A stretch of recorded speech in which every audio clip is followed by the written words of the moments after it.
Government policies for business growth, chapter number 4. Sir, what do we mean by government policies? Any rules and regulations of government. I repeat, all the rules and regulations of government with respect to business. I repeat, all the rules and regulations of government with respect to business are called what? Government policies.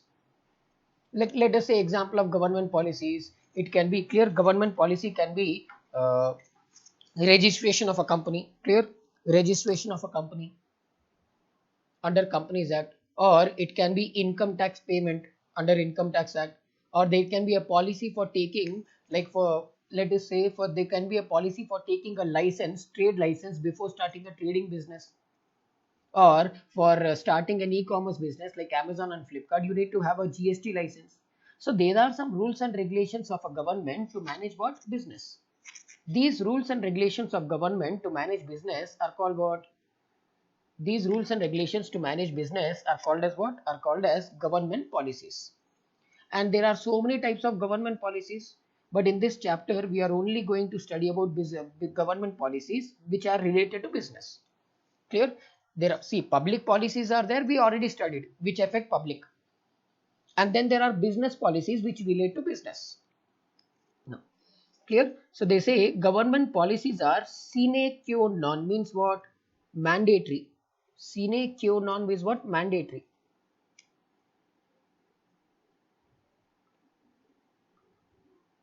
They are mandatory.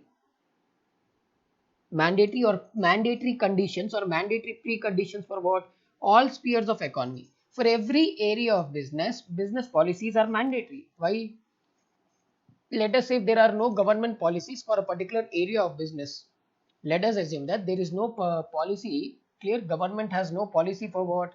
Let us assume that government has no policy for a particular area of business. What will happen? Business will not be able to, like, business will not be controlled by government. There will be no control. Let us say, for example, for private education institutions like CMS, there is no government policy. So they can manage their business in their own way. They will decide their own rules, which can be beneficial to society, which may not be beneficial to society. It all depends upon situation to situation. Next. So startups are there, large scale companies are there, MNCs are there. All these type of businesses are affected by what? Government policies. See, it can be a large business, it can be a small business, it can be medium sized business, it can be an international business like MNC. Every business will get affected by what? Government rules and regulations called government policies. Clear? Now let us say legal process is there. Like first I have to go to district court, then other courts will be there, then we will have high court, then we will have Supreme Court, then to President of India. That is called legal process. Clear? Tax policies, how much tax companies have to pay, how much tax partnership firms have to pay. Business restrictions means what type of business you can enter, what type of business you cannot enter into India. Financial reporting means preparation of balance sheet and P&L account. They are all part of government policies. They are all nothing but examples of government policies. So government policies affect business policies also. Depending upon the government's rules and regulations, I have to decide my own business rules and regulations. I repeat, depending upon government rules and regulations, I have to decide my own business regulations. Now let us say, for example, best example of foreign policy. Like foreign car manufacturers, clear? Foreign car manufacturers cannot come to India directly, start manufacturing cars in India.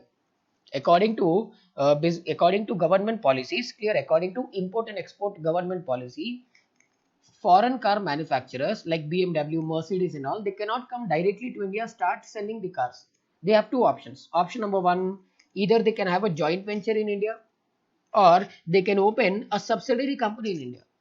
Either they need to have a 100% subsidiary company in India, or they have to enter into a joint venture in India. Then only they can start their business. Otherwise, they are not allowed to come to India. Let us say, for example, Toyota Motors. Toyota Motors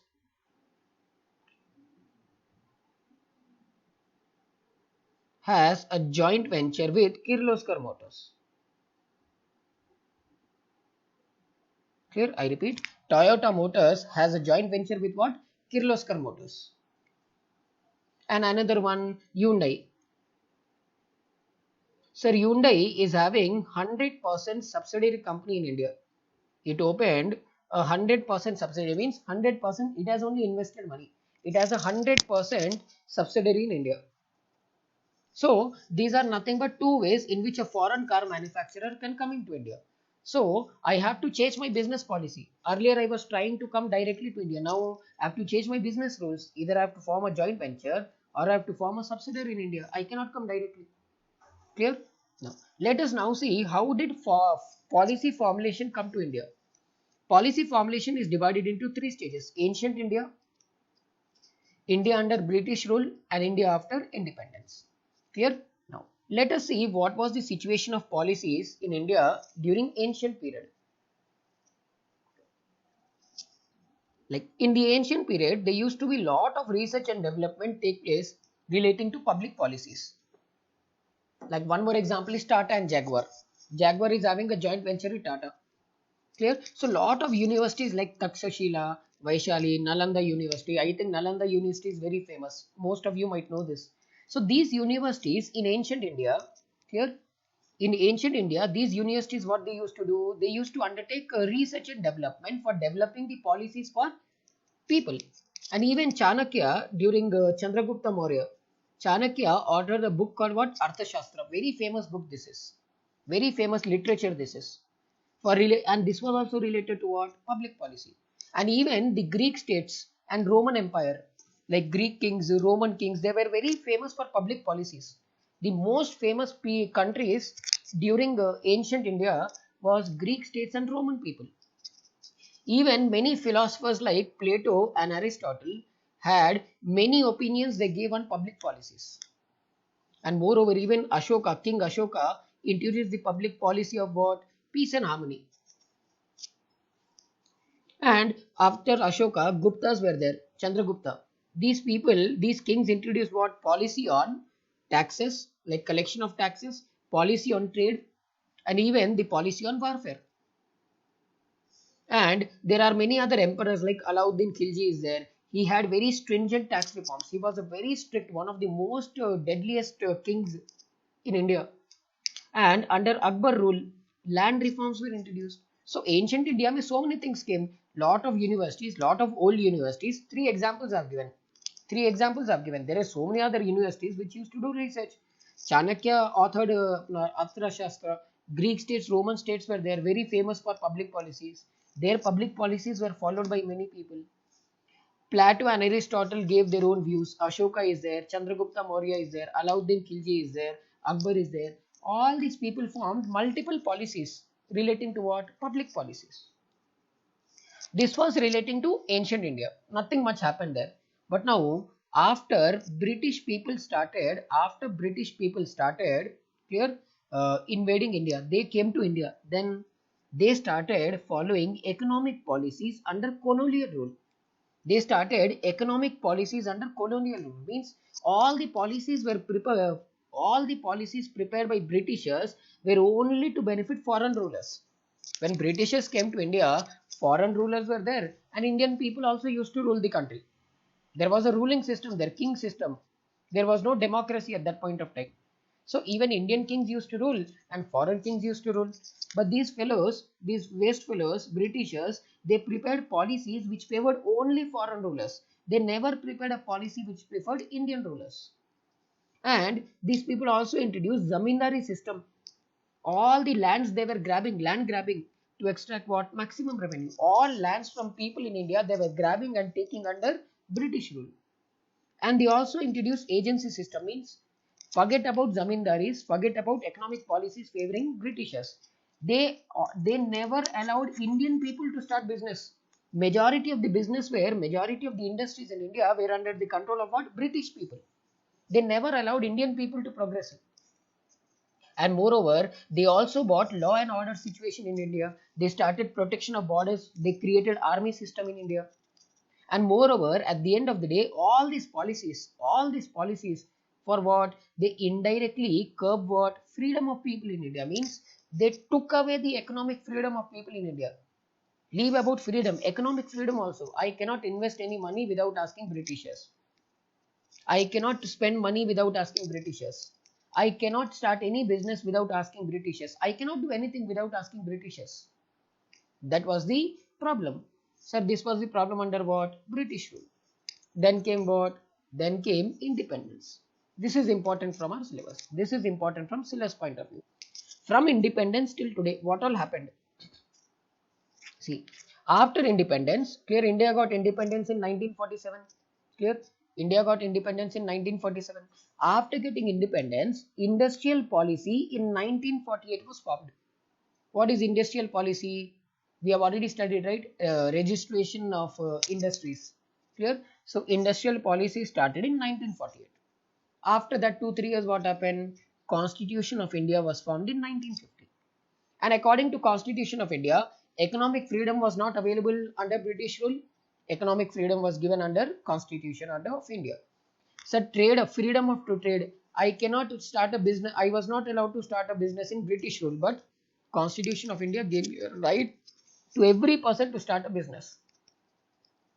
So industrial policy they started, Constitution of India they implemented, then 5-year plan they started in 1951. What is 5-year plan? This is nothing but government. Central government and state government of after every election will stay for how many years? 5 years. After every 5 years elections will happen. So what should be the term of every government in India? 5 years. And under this 5-year plan, they decided 3 things. Government ownership means everything will be controlled by government. Everything will be controlled by government. There will be no private sector, only government sector. Plus, government will create companies under parliament. Under Constitution of India, government can create companies which are called statutory corporations under law, and then government companies. There was no private sector. Private sector was not allowed initially. Initially, private sector was not allowed. And then India started following what? Mixed economic system. Means there are 3 economic systems, right? Capitalist economy, socialist economy, and then we have mixed economy. India started following what? Mixed economic system. And this mixed economic system may, even though mixed economy may, private people also should be there, government should also be there. Normally in mixed economic system, private people should also be there and public sector should also be there. But India followed mixed economic system which was dominated by public sector. This was a problem. There was no private sector involvement only. Then slowly they started what? Setting up of industrial units was bought under what? License. Means anyone who wanted to start an industry has to register and take a license under Industrial Act. And then various industrial and labor laws were introduced because labor was getting exploited. And then 1990s May, especially 1991 and 1992 marked the new era of economic policies. In India, the economic reforms came in 1991. Why? Because in 1991, new economic policy was introduced. Again in 1992, LPG was introduced. Liberalization, privatization and globalization. So what happened here? Industrial policy was implemented in 1948. Constitution of India came in 1950. Economic freedom was not available in British rule. Now it was given to me. Freedom of trade was not available in British rule. It was given to me. Again, government duration was 5 years and everything was government dominated. Even though we followed mixed economic systems, but still dominance was by whom? Dominance was by public sector. And then after that they started a new rule that if anyone wants to start an industry, they have to take a license from government. And then various industrial and labor laws were introduced. And finally 1991 May LPG was introduced. So 1991 May economic policy was introduced. 1992 May under economic policy LPG was introduced in 1992. So basically 1990s majority of the economic developments happened where? In 1990s. Next. So let us now see what happened when India got independence and what happened in 1990s, because 1990s is considered as the decade of economic development in India. So in 50s what happened when India got independence? Mixed economy was dominant with public sector. So what happened in 1950s? Even though we followed mixed economic system, but still who was dominating? Dominating by clear? Dominated by public sector. But in 1990s, since India got LPG, majority of the private companies started in 1990s only due to capitalist economy. Even though we are mixed economy, we started focusing on capitalism, means giving priority to private sector also. In 1950s, government focused on economic planning, like how to develop the economy of India, how to develop GDP, how to increase GDP, how to make India a superpower. But in 1990s, they focused on market development, means they thought economic development will not be possible unless and until market is developed. To develop market, liberalization is required, globalization is required, privatization is also required. Then in 1950s, we followed closed economic policies, means once a decision is taken by the government, it will never change. Closed, khatam, it will never change. Whatever decision is taken by the government, it will never change. They will not make any changes unless and until government feels that it has to change. But in 1990, sir, we followed open economic policies. What do we mean by open economic policies? Open economic policies are government will make a policy.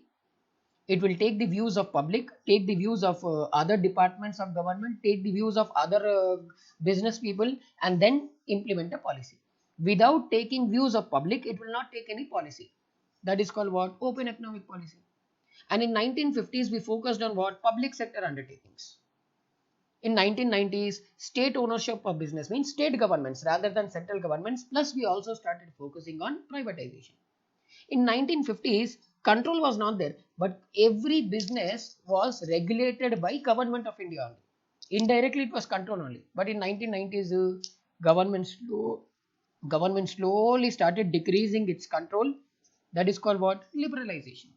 So these were the things what happened in 1950s, and these were the things which used to happen in 1990s. Clear?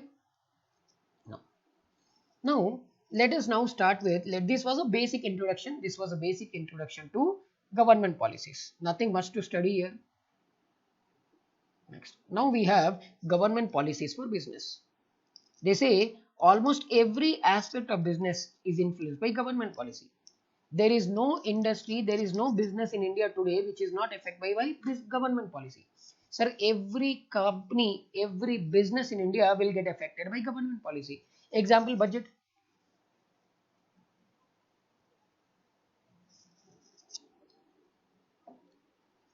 Every company will get benefited by budget.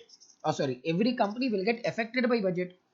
Some companies may be positively affected, some companies may be negatively affected, but every business will obviously get affected by what?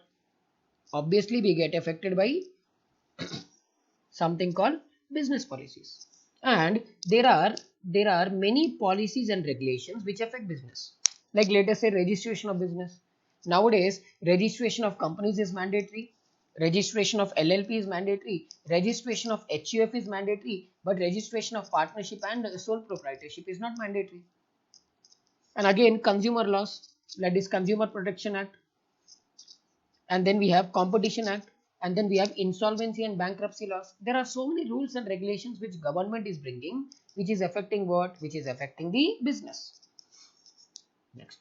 Apart from the central government policies, there are state government policies also which affect business. So central government will have its own policies. State government will also have its own policies. Let us say, for example of central government policy, let us say petrol. Clear? Not petrol, sorry, income tax policies. Income tax is there. Clear? Income tax is there. GST is there. These come under what? Central government. Now let us say VAT. Even today VAT is there. Petrol prices, liquor prices, they all come under what? They all come under state government policies.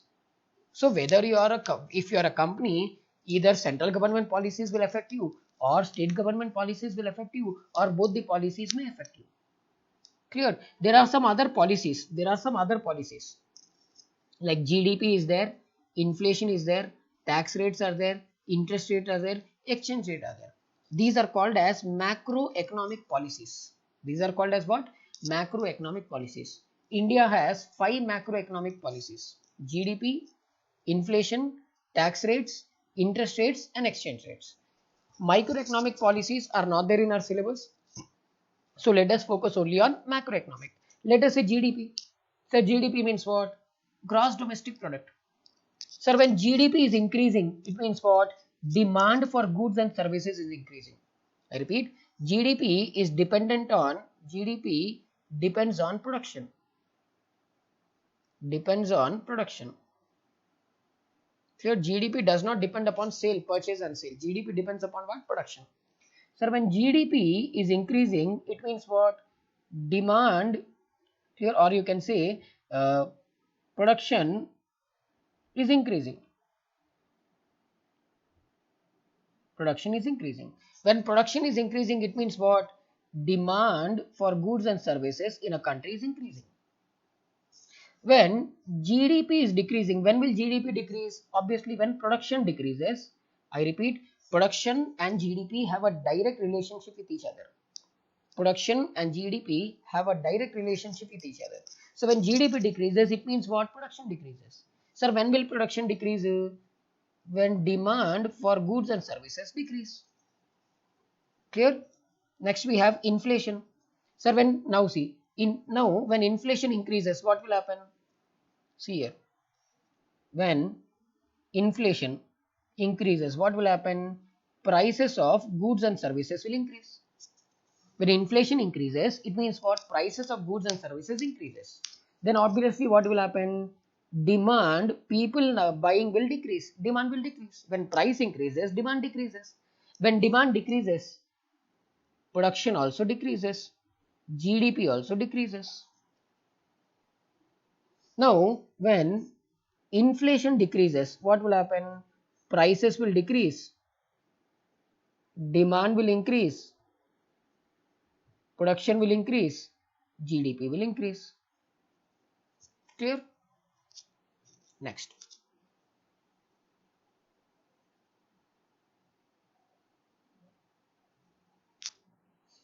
Then we have tax rates. Clear? Tax rates. Now how will tax rate affect us here? So tax rates increases. What will happen? When tax rates increases, then profit decreases. Obviously, right? I am paying high tax. My profits will decrease or my income will decrease.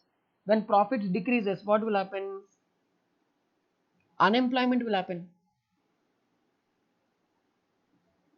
When profits decrease, unemployment will happen. Why? I don't have enough money. I am paying tax. I am paying so much heavy taxes that I don't have money to give to my employees. Some employees I will remove. And then when tax rates decrease, what will happen? Profit will increase. Unemployment will decrease. When profits are high, why will I remove employees? I will have money, right, to pay salaries. Clear? Next, interest rates and exchange rates. Clear? Interest rates are there. Interest rates. Sir, when interest rates on loan increases, demand for loan decreases. Demand for loan decreases. When people are not taking loans, what will happen?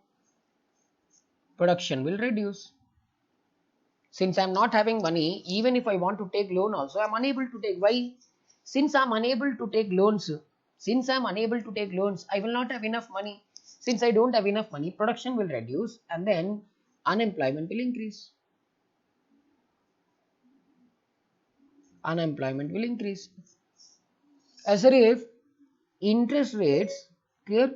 If interest rates on loan decrease, if interest rate on loan decreases, what will happen? Demand for loan increases. People will take lot of loans. Then production will increase. Unemployment will decrease. Unemployment will decrease. And then exchange rates. Exchange rates. Sir, exchange rates will affect imports also, exports also. Affects imports and exports. Clear? Imports and exports. Let us say for example,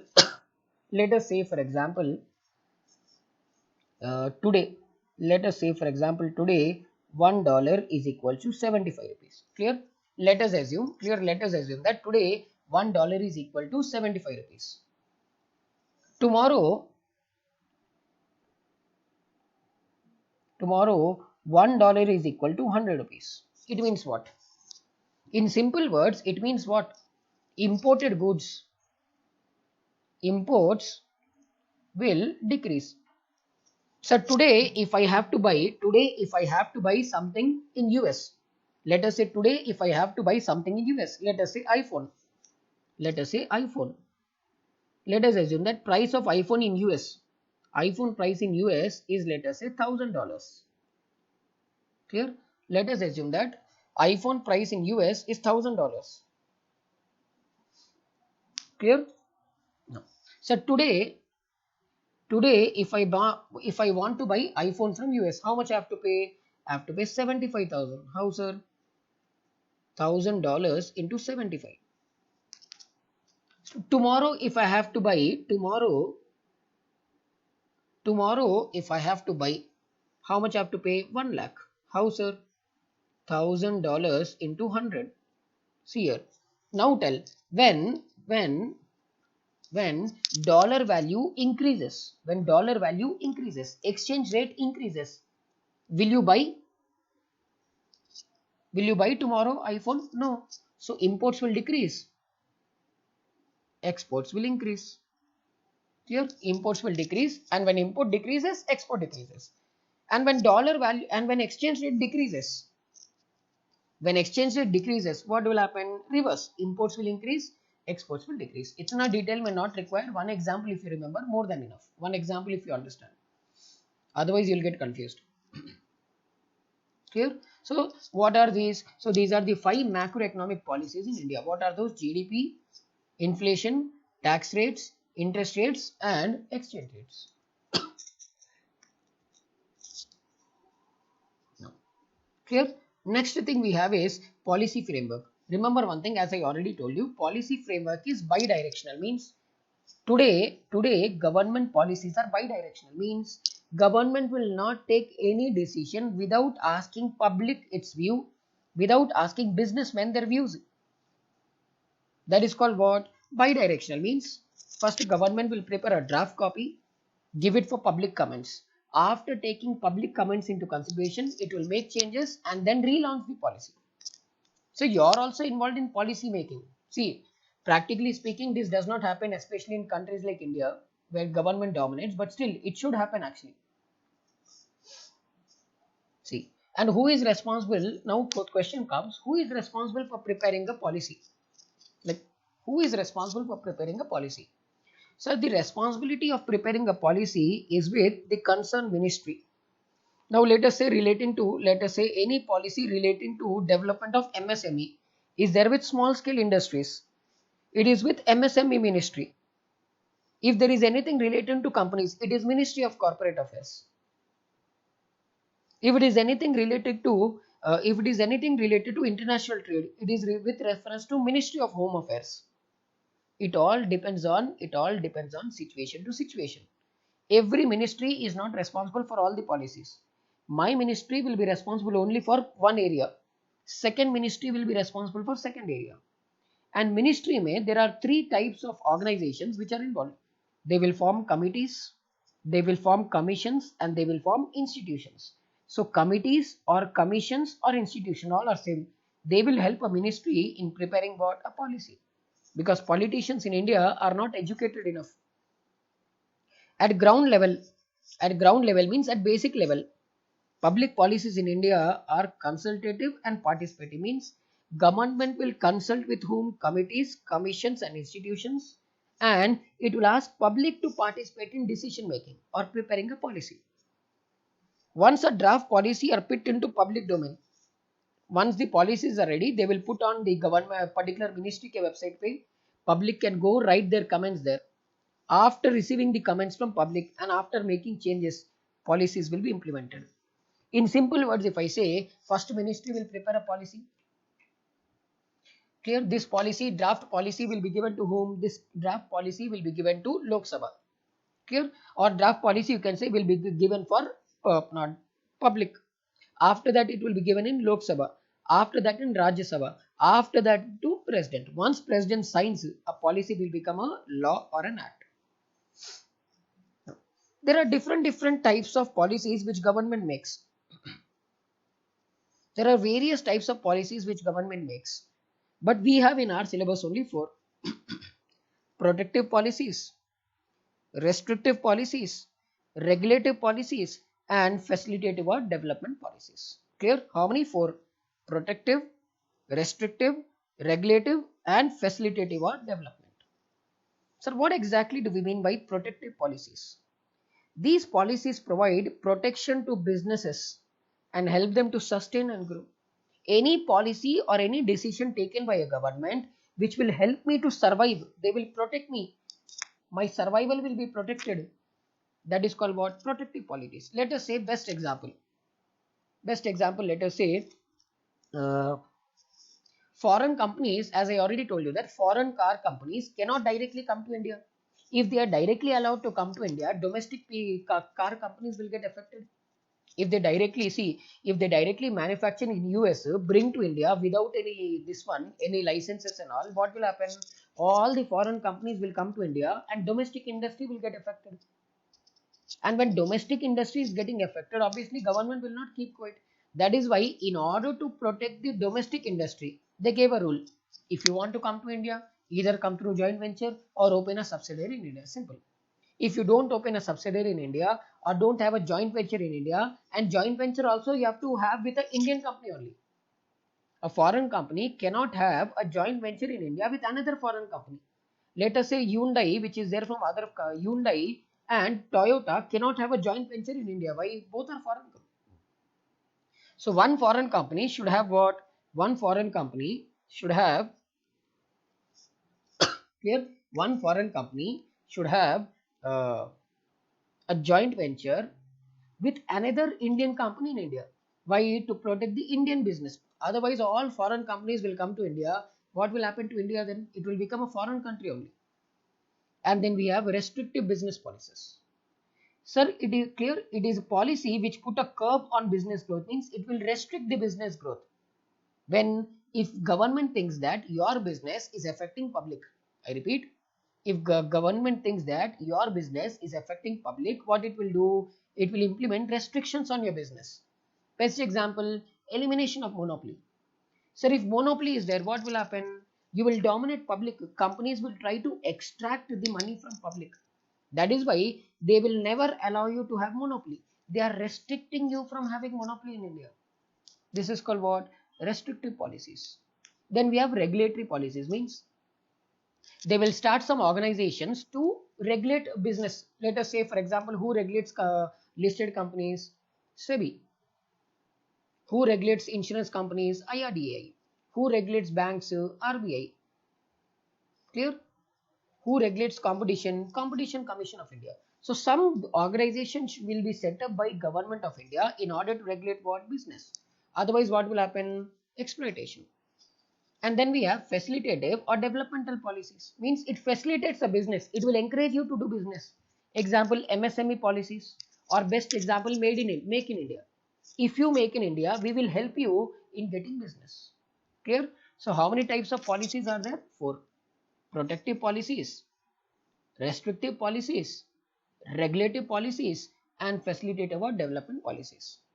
In protective policies, government will try to protect the domestic industries by not allowing foreigners to enter into India whenever they want. In restrictive policies, it will try to restrict the business, it will try to restrict your activities if it feels that it is affecting public. For example, no monopoly in India. Regulative policies may, it will create an organization which will regulate or manage or control businesses. Example, SEBI, RBI and IRDAI, CCI. And in facilitative or development policies, it will help you to develop or facilitate you. It will encourage you to develop some business in India. Example, Make in India concept, MSME. Clear? Next. Now, the most important concept for us was 1992 में something called LPG. Now let us discuss what is LPG. Liberalization, privatization, globalization. Sir, liberalization means removing the restrictions or reducing or loosening the restrictions. As I already told you, in 1950s and 1990s, lot of restrictions were there on business. But today, slowly, restrictions are reducing. When number of restrictions reduce, more number of people will start business. Correct or not? When restrictions are very high, when restrictions are very high, what will happen? People will not. People will think, why this headache? Let us not start business only. But when restrictions reduce, what will happen? Private people will start entering into business. They will get, okay, I have freedom to do whatever I want. Clear? So what will happen when restrictions are reduced or removed, or restrictions are free from any restrictions? Then what will happen? It will enhance or give freedom to whom? Private sector in the economy. More number of people will start business, and moreover, it will open new sectors for business for private enterprise. Earlier, railways was only public. Now, railways is also private. Earlier, airways was only public. Now, it is private. Earlier, insurance business before 1999 was only government. From 1999, again, business of insurance can also be done by private people. And moreover, industrial license removal. Earlier, there were so many licenses you have to obtain in order to start industry. But today, very less number of licenses are required to start an industry. So when number of licenses decrease, what will happen? Either new people will enter into business, or existing people will expand their business. Clear? Either new people will enter into business, or existing people will expand into business. Just 1 minute.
Next. But question comes, how does liberalization happen? Like, what are the examples of liberalization? Sir, example number one, dismantling the licensing and permits means removing or reducing the licenses and permits what you have to obtain in order to start a business. Or deregulation means, like let us say for example, there were many regulators like CCI के पहले, like competition. All types of competitions are not regulated by CCI. They will only try to regulate and restrict unfair trade practices. Means 100% restriction will not be imposed by CCI in business. Only those businesses which CCI feels that they are very dominating businesses, that type of business only will be regulated. So deregulation can happen, or easing of approvals means easy approval of forms, easy approval of licenses, and loosening legislative administrative controls over business means removing the legal restrictions and administrative restrictions on business. Clear? So what do we mean by liberalization? In simple words, removing or reducing or eliminating the restrictions from where? On managing a business. In that case, what happens? Automatically, more number of private people will enter into business. Either new people will enter into business, or existing people will expand their business. How, sir? I can do this by removing the licensing, or deregulation I can do, or easy whenever you apply for any license, I can easily approve the license without any headache for you, and I can reduce legal and administrative controls. Slowly, government ka control is going away. Slowly, government is removing controls from private business. These are all the things which will happen because of liberalization. After liberalization, we have one more important concept called what? Privatization. Very, very most important from exam point of view. Out of LPG, clear, out of LPG, privatization is the most important concept in our syllabus. Now, privatization means slowly what will government do? Government companies will be slowly converted into private companies. Government companies will slowly be converted into private companies. Why? Because private company may quality will be there, efficiency will be there, and competitiveness will be there. Sir, government companies neither have quality, nor they are efficient, nor they are competitive. You think BSNL is a competition to Jio? Forget about Jio. You think BSNL can fight with a Kachra company, Vodafone Idea? No. So that is why in order to increase the quality of goods and services, in order to increase the efficiency of business, and moreover in order to clear and moreover in order to increase the competitiveness, means competition should increase, privatization is mandatory. Clear? So they say changing ownership structure of one or more government owned institutions. Simple. What will government do? Simple. See here, government way what it will do, loss making companies go, it will fully privatize. 100% privatization of loss making companies. But profit making companies go, only little privatization it will do. Government is also very smart. Loss making companies it will 100% try to privatize. And profit making companies it will not privatize. Even if it privatizes also, very little ownership will be given. Sir, why privatization is required? Because flexibility will be there, means they can change their business, they can expand their business, they can reduce their business. Innovation will be there in private enterprises. Cost savings will be there. And moreover, remember one thing, privatization will reduce the employee ka confidence. Government employees ka confidence will reduce. Why? Because they know they are moddu fellows, dumb fellows. Any time when privatization happens, they will lose their job. Obviously, when you compare a public employee with a private employee, clear? When you complete a when you compare a public employee with private employee, what will happen? They will always have a fear of termination. Why? They cannot compete with private people. Private people are much more educated and much more efficient than compared to public people. It helps in rapid restructuring and reforming of PSUs. If I want to immediately convert a loss-making company into a profit-making company, in short term, there is no other option. Convert the public sector undertaking into private sector business. Why? Because public sectors, as I already told you, are inefficient. They are loss-making. But private sector, they are self-motivated. Why? No one will support them. They should only do work. If they do work properly, they will get money. Otherwise, they'll not get. They are very prolific, means very dynamic and reliable. Why? Because quality of goods and services is very high. Clear? And privatization can be done by government in 4 different ways. Clear? This is very, very, very, very, very important for exam, and most of the students will get confused here only. One is delegation, second one is divestment, third one is displacement, and fourth one is disinvestment. Delegation, divestment, displacement, and disinvestment. Clear? Next. Delegation means what? Government will see. Delegation means government will be the owner. Government will remain the owner, but business will be managed by private people. I repeat, government will be the owner, but business, private people they will just give the management. Company will be managed by private people, either partially or fully.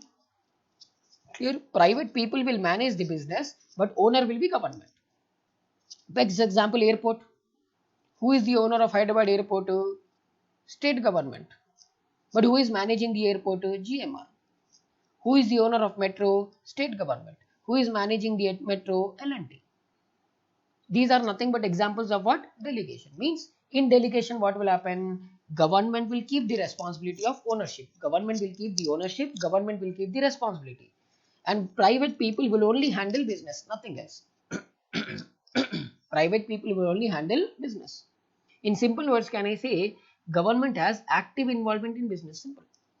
If any decision taken by private people, government has to approve it. Then only they can do. And this can happen through what? Government can give a contract, or government can give you a license or franchise, anything. Clear? So what will happen? when government is keeping the ownership of business, but management of business is done by private people. That is called what? Delegation. And then we have divestment. Sir, what is divestment? It is nothing but government will give partial ownership and responsibility to private people. Let us say, for example, 30% ownership government will give today. Clear? 30% ownership government will give today. Balance 70% ownership over a period of time it will give. Over a period of time, government will give. Let us say, for example, 30% privatization happened today, government gave. Slowly, over next 10, 15, 20 years, let us say next year 5% ownership government transferred, 7% ownership, and a third year may, fourth year may 15% ownership. Slowly, what will happen? They will keep transferring the ownership to me whenever government feels that it is unable to manage. Whenever government feels that it is unable to manage, government will keep giving me little ownership. And after over a period of time, I will become 100% owner in a business. That is called what? Divestment. It's a slow process. And then we have displacement. Displacement is exactly opposite. Private enterprise, clear, private enterprise will slowly take over what? Private enterprise. Let us say, for example, best example is Tata. Best example is Tata. Like BSNL is there, MTNL is there, and VSNL is there. Earlier, these three companies used to be there. Now, VSNL was called as Videsh Sanchar Nigam Limited, means ISD calls, international calling of government departments was managed by VSNL. But slowly what happened? Tata Indicom, more slowly, 5 to 10, 15 years, slowly it became very big business. Very big business it became. Now what happened? After starting a company called Tata Indicom and becoming a very big business, and Tata was able to manage the calling at only 30% price. Means if 1 rupee was spent by VSNL, same call 30 paisa mein Tata Indicom was giving. So people were not preferring VSNL. People started using Tata Indicom. VSNL was running into losses. Then what happened? Tata Indicom gave a proposal to government to give VSNL. Then what happened? VSNL also to Tata Indicom. Even though government did not want to sell, but they did not have any other option. Clear? So in divestment, what will happen? Slowly, business government will itself give you. Government itself will give you the ownership for a period of time. But displacement may private people will force government. Government will have no other option. Private people will force it to give. That is called what? Displacement. And then we have disinvestment. Disinvestment means selling a portion of ownership to private. Means government will sell 40% ownership to private people. Khatam. Future may don't expect anything. In divestment, what will happen? Today government will sell 40%. 40% today government will give me. Future may, maybe in 10, 15, 20, 30 years, balance 60% it will give me. That is called what? Divestment.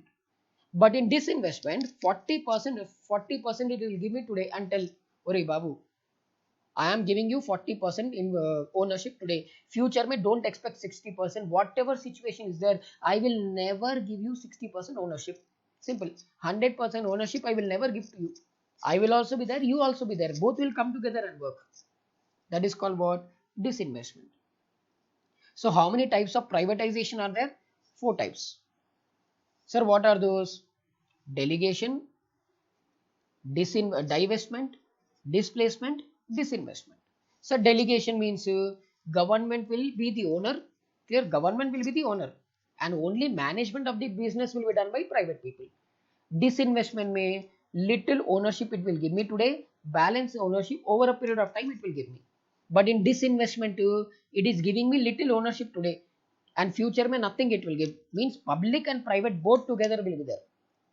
And displacement may private company will become so big that people will start preferring private company and government will run into losses. Government will have no other option. Private company will take over the government company. Clear? Next. Globalization next. Sir, globalization means opening up international trade. I repeat, globalization means international trade. Globalization means opening up of international trade. How can I open international trade in 2 ways? Foreign direct investment That is FDI. There are multiple ways. There are multiple ways for globalization, but in our syllabus there are only two ways: FDI, FII. FDI stands for foreign direct investment. FII stands for foreign institutional investment. Clear? No. India receives largest foreign FDI. India में 5 countries are there largest FDI who bring in India. In India, US people will invest. People from Britain will invest. People from I have already kept right. People from US will invest. People from Britain will invest. People from Japan and Singapore. These are the 4 biggest countries from where India receives FDI. But what do we mean by FDI? FDI means companies in India. I repeat, companies in India will receive money from companies outside India. I repeat, companies in India will receive investment from companies outside India. Means foreign companies investing in Indian companies is called what? FDI. See here. Foreign clear flow of capital investment to an enterprise. Inflow. Flow means inflow, not outflow. FDI is always inflow. Always inflow. Clear? FDI is always inflow. Inflow of capital investment to an enterprise in a nation. By whom? By another enterprise located in another nation. Companies in India are receiving for investment from a foreign company located in a foreign country. And FDI can be done in 2 ways. Either by buying a major stake in my business. Like let us say what happened to Walmart. Walmart invested almost 75 to 80% of Flipkart it bought. Or by expanding operations of existing business. I will not invest in your company. I will take a franchisee of your company and start opening branches in your name. You can do in any way. These 2 examples I gave. And remember one thing, FDI is not uniform in all sectors. In some sectors only 10% is in there. In some sectors it is only 20%. In some sectors 49%. In some areas 100% it is allowed. So every area of business may different types of investment percentages will be there. But remember one thing, for an investment to be considered as FDI, for any investment to be considered as FDI, minimum investment is 10%. Minimum voting power of a company should be how much? 10%. I invested only 2% in your company. It is not FDI. Minimum investment in any company by a foreign person to be considered as the FDI is what? 10%. Less than 10% will never be considered as FDI. More than 10% government will decide. Clear? And it can be either through government route. Clear? It can be either through government route or automatic route. Clear? FDI in India can be either through automatic route or government route. Government route is also called as what? FIPB. Foreign Institutional Promotion Board. Clear? So point number 1, what is FDI, sir? FDI is nothing but foreign people investing in Indian companies. Minimum how much? 10%. Minimum 10% should be invested, then only it is considered as FDI. Otherwise, it is not be considered as FDI. Clear? And FDI is not uniform in all sectors. Means every area में, clear? In every area, sir, minimum investment is based on market capitalization? No. Minimum investment is based on the for some companies it is based on market capitalization. For some companies it is based on equity capital. Clear? Face value of equity capital. Government will decide. Government will decide what is this 10%. In some companies it is based on market capitalization. In some cases it will be based on face value of equity shares. It all depends on government and the size of company which is investing. Clear? And it can be either to automatic route or government route. Government route is also called as what? FIPB. FIPB means Foreign Institution Promotion Board.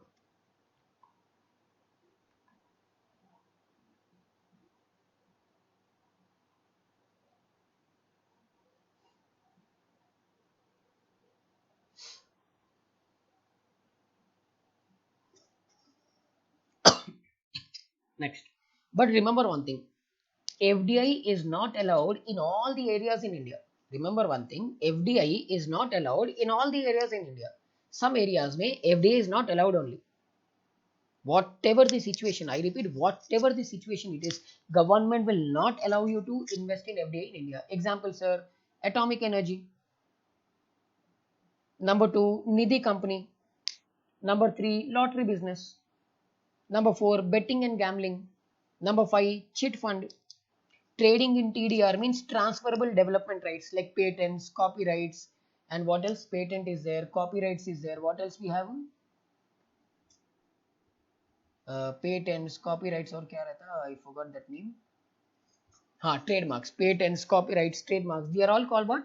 Transferable development rights. Then housing and real estate business. But there are some exceptions. Means you cannot invest. I repeat, you cannot invest in FDI in housing and real estate business. But you can invest in development of townships. Exceptions means you can invest in FDI.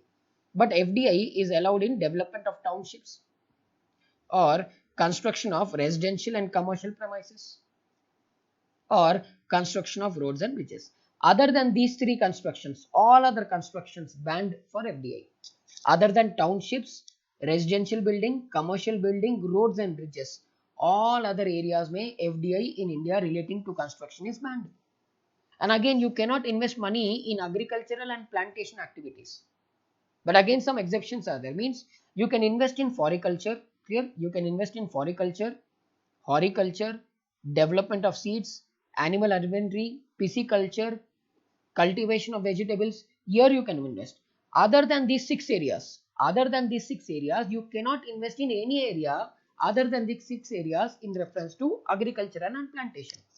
In addition to this, defense is also there. News media is there. There are other areas also where FDI is not allowed. Clear? So as of now, remember atomic energy. In our syllabus, I will tell what is given. Atomic energy, Nidhi company, lottery, betting gambling, chit fund, trading in TDR, housing and real estate business except townships, residential building, commercial building, constructions of roads and bridges. Agriculture and plantation where you can invest except, clear, but you can invest in agriculture and plantation only in floriculture, horticulture, seeds, animal husbandry, pisciculture and vegetable cultivation. Other than these areas, you cannot invest in any area of agriculture and other activities. In addition to this, what is not mentioned in our material, that also I will tell. Two more areas are there. Clear? Media business and defense sector. Clear? Media sector and defense sector. In addition, these 2 points are not mentioned in our material, but still I'll tell you. Media and defense sector are two other sectors where FDI is not allowed. Clear? Next. Finally, last concept of this chapter we have is FII. Clear? FII means what? Foreign institutional investors. Clear? Foreign institutional investors means what? These are, or you can say these are registered outside India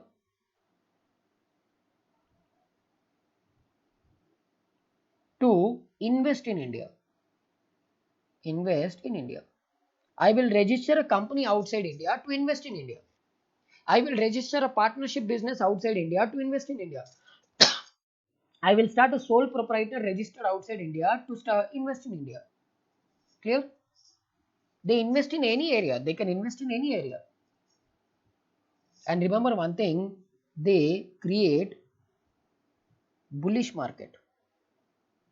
They create bullish market. Sir, bullish market means when foreign people start investing in India. I repeat, when foreign people start investing in India, obviously what will happen? Market will be bullish. Means people will think that if foreign people are investing, it might be some good opportunity. Let us also invest. So prices in stock market will increase. Recently I have seen news 1 or 2 days back. Almost 900 to 1000 crores worth of foreign investment was removed from India. Why? Because lockdown is happening in India. Production is not happening. Today's stock market is increasing, but it is going to fall very soon.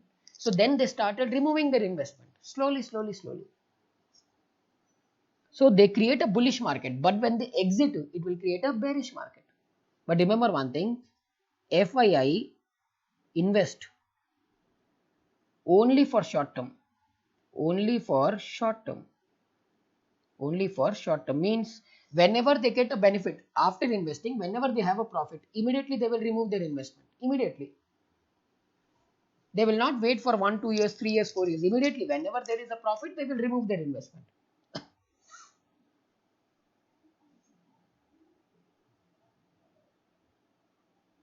Clear? Now let me explain you the difference between FDI and FII. This is not given in your ICI material. Clear? This question is not given in your ICI material, but let me explain so that you will get a clarity. Clear? Because if you don't understand the difference between FII and FDI, then again a big problem for you. In case if in exam they ask FDIs and FIIs. Clear? Sir, FDI stands for foreign direct investment. Clear? Foreign direct investment. FII stands for foreign institutional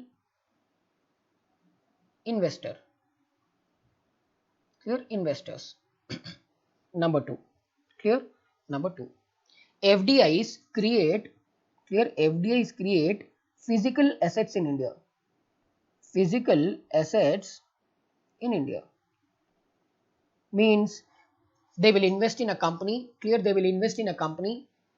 Clear? They will invest in companies, like they will come to India, they will start a company, or they will invest in manufacturing, or something physical activities will be there, or they will buy a buildings in India, or they will buy some you can say physical assets in India they will create. But FII is they, clear, they do not clear, they do not create any physical asset in India. Physical asset in India. Means why, sir? Because shares.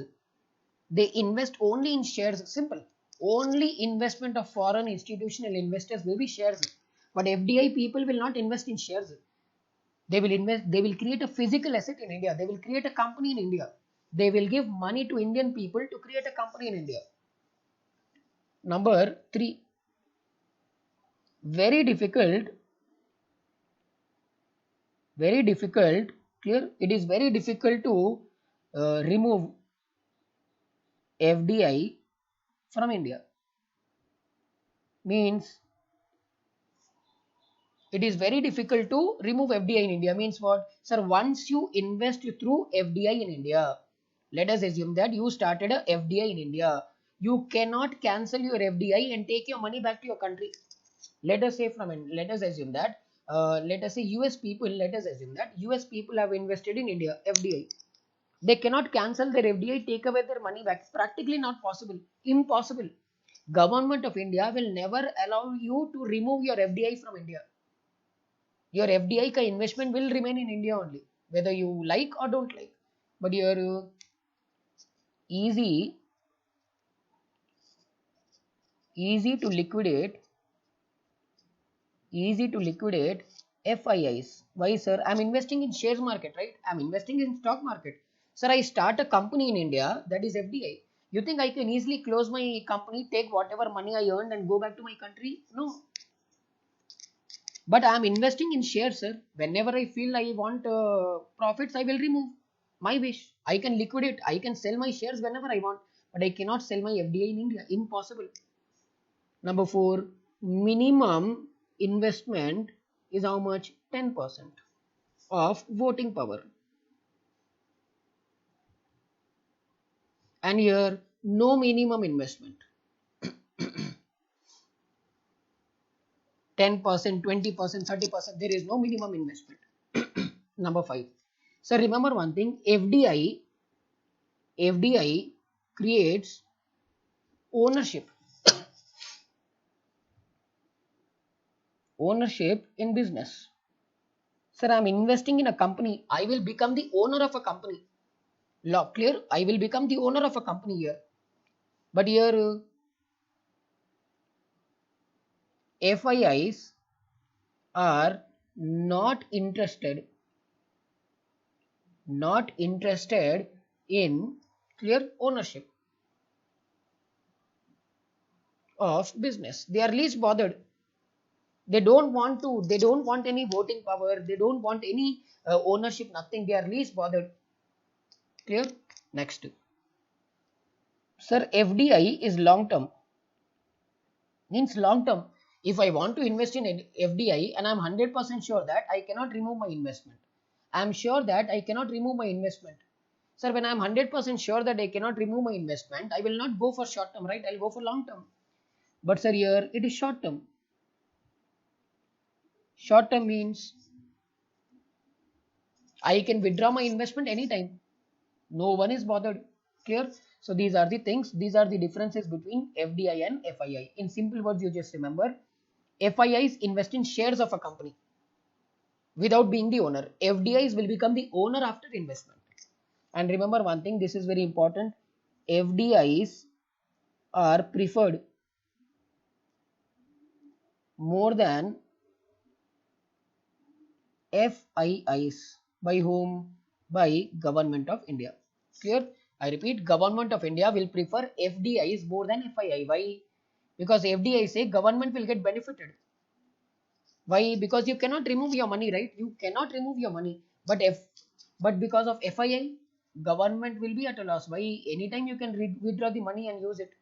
So since FDI is long term, government will always prefer what? FDI rather than FII.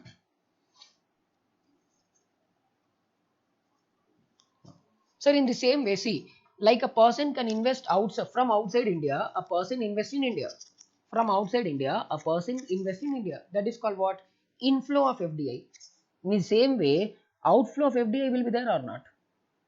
Outflow of FDI will also be there. Outflow of FDI is called investment. Clear? From India. Clear? Investment from India abroad. That is called what? AFI. Clear? OFID. In short, it is called OFDI. Clear? In short, it is called OFDI. Means outflow of foreign direct investment. OFDI means outflow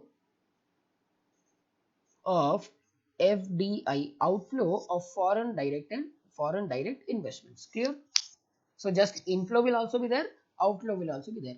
Every company in India will try to have maximum FDI inflow and minimum FDI outflow. Clear?